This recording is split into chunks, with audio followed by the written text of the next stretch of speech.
That's all right. Let me see if I can supplement that 40% for you. Let's start by talking about Ferdinand D Cesar.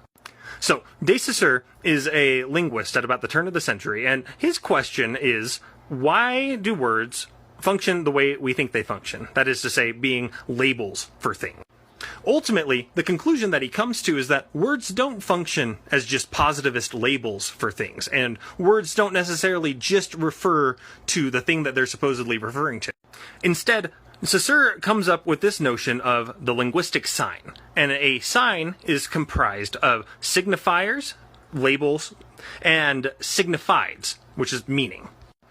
He goes through and says signifiers do not gain their signifieds by what they are referring to. Instead, they gain their signifieds by the way that signifier relates to other signifiers in a symbolic network. Basically, if I point out to a tree and say, look at that tree, and you're like, yeah, that's a good tree. It's not by its treeness that it gains the reference to the signifier tree. It's through the way that the signifier tree relates to branch, leaf, bark, etc., etc. Now, to reapply this to psychoanalysis, for the neurotic individual, the signifier that all of their signifiers gain their signified meaning in relation to is referred to as the master signifier.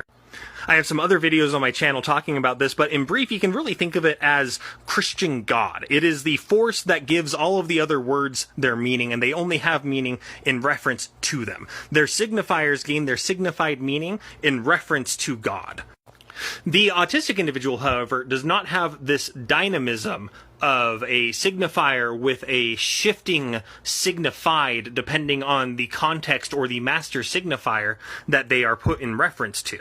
Instead, the autistic individual functions purely off of the logic of the sign. That is to say, a word has an explicit and immovable meaning.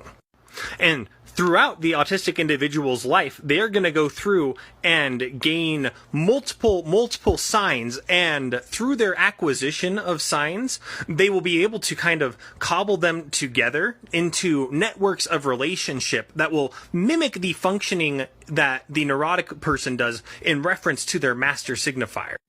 It's for this reason that psychoanalysis, as opposed to using some borderline eugenicist functioning, non-functioning scale for autism, uses a scale of verbosity, a scale of linguistic development.